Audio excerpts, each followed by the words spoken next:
कराची पर समुद्री तूफान का खतरा मंडलाने लगा। आइंदा चंद घंटे अहम करार। बाहिर अरब में डीप डिप्रेशन तूफान में तब्दील। समुद्री तूफान असना कराची के जनूब मशरक में 120 किलोमीटर की दूरी पर महकमे मौसमियात ने ट्रॉपिकल साइक्लोन का 5वां अलर्ट जारी कर दिया। माहीगीरों को समुद्र में न जाने की हिदायत। कराची में 60 किलोमीटर की रफ्तार से तेज हवाएं। मूसलाधार बारिश की पेशगोई। कुरंगी और पीपल्स चौरंगी के करीब दरख्त गिरने से खातून समेत 2 अफराद जाँ बहक। एक शहरी जख्मी। गुलशन इकबाल में दरख्त कार पर गिर गया, गाड़ी को नुकसान पहुंचा। डीजी मेड साहिबजादा खान का कहना है कि 60 साल बाद ये साइक्लोन बना है। समुद्री तूफान का असर बलूचिस्तान के कुछ इलाकों तक हो सकता है।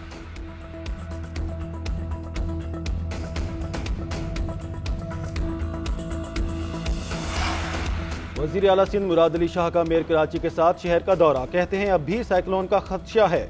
हमारे इदारे अलर्ट हैं। हमेशा कहता हूं कुदरत से झगड़ नहीं सकते। हमारी तैयारी पहले भी थी, अब भी है। कोशिश होती है कि सूबे के लोगों को कम से कम तकलीफ पहुंचे।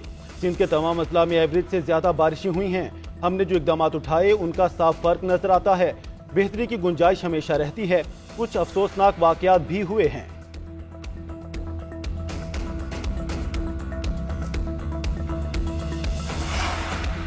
सिंध शदीद बारिशों की लपेट में। थरपारकर टंडवाला यार में मूसलाधार बारिश। सांगड़ में भी बारिशों से नशीबी इलाकों में पानी जमा।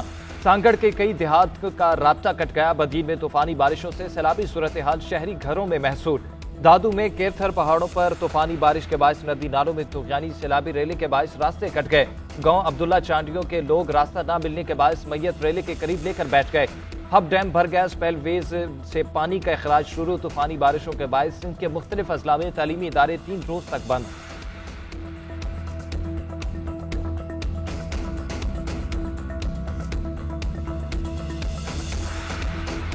पाकिस्तान के दुश्मनों से कोई बात नहीं होगी। मुल्क दुश्मनों के साथ बातचीत का सवाल ही पैदा नहीं होता।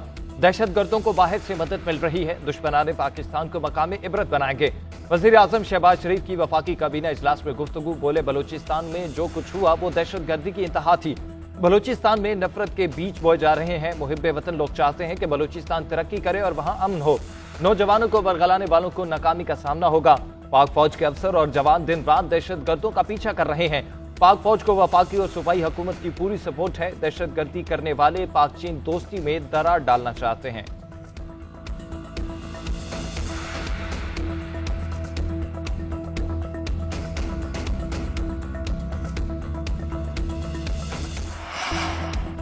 असल मसाइल छोड़कर ताकत पर इन्हसार नहीं किया जा सकता। इसके नताइज अच्छे नहीं निकलेंगे। शिबली फराज का सेनेट में इज़हार ख्याल। कहा बलूचिस्तान के मसाइल का सियासी हल निकालना होगा। सूबे के स्टेक होल्डर्स के साथ बैठना होगा। अगर दहशतगर्द अफगानिस्तान में है तो अफगानिस्तान से बात करना होगा। अफगानिस्तान का सफारती ब्लैकआउट हमारे मफाद में नहीं। हर किस्म की दहशतगर्दी की मजम्मत करते हैं। बलूचिस्तान में कुछ अरसे के बाद इस तरह के वाकयात शुरू हो जाते हैं। बलूचिस्तान अब बदल चुका है। नौजवानों के मसाइल को सुनना होगा।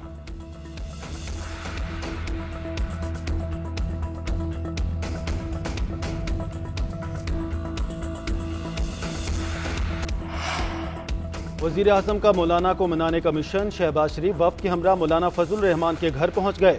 वजीर आजम ने JUI के सरबराह से ताउन मांग लिया। कहा आपने हमेशा हम पर मेहरबानी की, अब भी ताउन करें, हमारी सरपरस्ती करें। हम चाहते हैं दोबारा मिलकर चलें। मौलाना का फौरी ताउन करने से इनकार। इंतखाबात में धांधली की गैर जानिबदाराना तहकीकात का मुतालबा कर दिया। कहा फैसले अकेले नहीं करता, शुरा से मुशावरत जरूरी है। हम तो वहीं खड़े हैं, आपने ही रास्ता बदल लिया। वजीर आजम शहबाज शरीफ ने कहा आपके मुतालबात मानने को तैयार हैं। वजीर आजम ने फजलुर रहमान की खैरियत दरियाफ्त की। नवाज शरीफ की तरफ से नेक तमन्नाओं का पैगाम पहुंचाया। सियासी और बलोचिस्तान की सूरत हाल पर मुशावरत।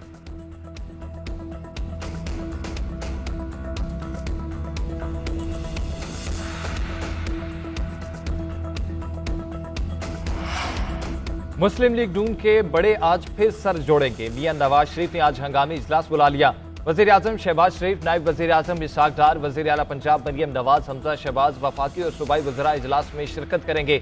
इजलास में मुल्की सियासी सूरत हाल पर मुशावरत होगी।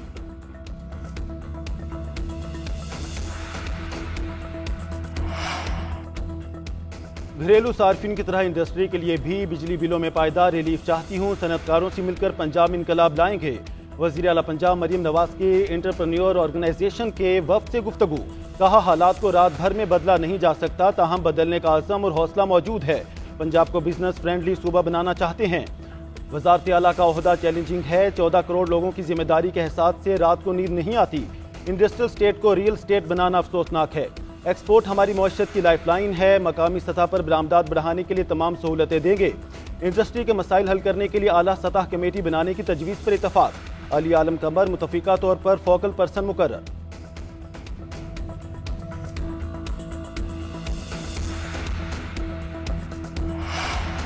बुरे वक्त में तहरीक इंसाफ छोड़ने वालों के वापसी के रास्ते बंद। बानी पीटीआई का ऐलान। कहते हैं जो बुरे वक्त में पार्टी छोड़कर गए उनके लिए पीटीआई में कोई जगह नहीं है। नाम किसी का नहीं लूंगा, मुझे सब मालूम है बुरे वक्त में कौन कौन पार्टी छोड़ गया। जिन्होंने बुरे वक्त में तशद्दुद बर्दाश्त किया लेकिन पार्टी नहीं छोड़ी वो तसल्ली रखें।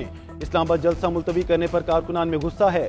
बुरा भला कह रहे हैं, पार्टी में लड़ाई खत्म नहीं हो रही। बाकी जमातें जलसे कर रही हैं, हमें एक भी जलसा नहीं करने दिया जा रहा। हमने दीनी जमातों के एहतजाज, क्रिकेट मैच और इंतशार फैलने के खदशे के बाइस जलसा मुलतवी किया।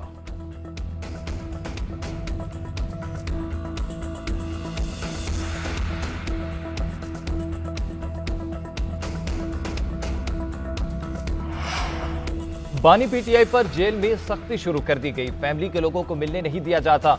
8 सितंबर के जलसे की वजह से हुक्मरान खौफजदा हैं। अलीमा खान की अडियाला जेल के बाहर मीडिया से गुफ्तगू। कहा कल सिर्फ उमर अयूब और शिबली फराज को जाने दिया गया। आज भी मुतअद्दिद रहनुमा बाहर बैठे रहे। हुकूमत 190 मिलियन पाउंड केस में बानी पीटीआई को जल्द सजा दिलवाना चाहती है। ये नाजायज केसेस बनाते चले जा रहे हैं। हम 1 साल से ये तमाशा देख रहे हैं। हम कब तक इनका तमाशा बर्दाश्त करते रहेंगे। शहबाज शरीफ और मरियम नवाज की हुकूमत का खौफ बढ़ता जा रहा है। हम पर दहशतगर्दी के पर्चे काटे गए।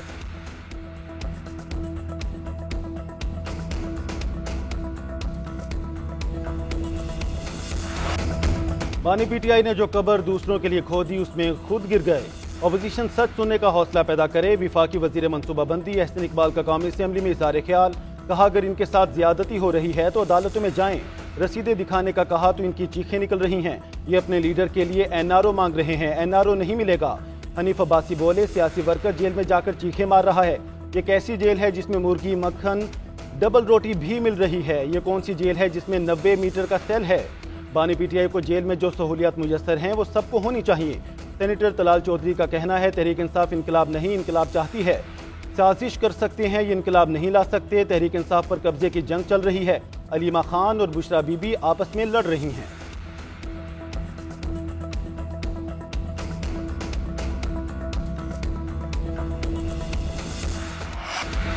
एहसन इकबाल और हनीफ अब्बासी को याद होना चाहिए कि जनरल बाजवा ने उनकी सहूलतकारी की। नवाज शरीफ के प्लेटलेट्स कम दिखाकर राह फरार का मौका दिया गया। अपोजिशन लीडर उमर अयूब का कहना है फॉर्म 47 की बुनियाद पर आए अवाम ने तो आपका खात्मा कर दिया था। बानी पीटीआई को डेथ सेल में रखा गया है। सिंध में मुखालिफिन को दीवार से लगाया हुआ है। बैरिस्टर गौहर बोले हमने हमेशा अवामी सियासत की। जब भी आजाद अदलिया के सामने आएंगे बानी पीटीआई के तमाम केसेस खत्म हो जाएंगे। इस पार्लियामान में बैठे लोगों को अजनबी समझते हैं। एहसन इकबाल को कहते हैं पार्लियामान में हाथ उठाकर कहें वो जीते हुए हैं। हनीफ अब्बासी के पास इस वक्त 7000 वोट भी नहीं।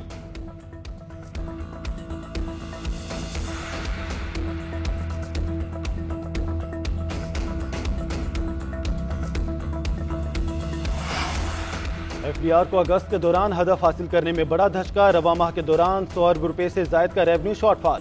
एफबीआर को 898 अरब रुपए जमा करना थे लेकिन 790 अरब जमा हो सके। रेवेन्यू शॉर्टफॉल के बाइस एग्जेक्टिव बोर्ड से मंजूरी में मजीद मुश्किलात पैदा होंगी।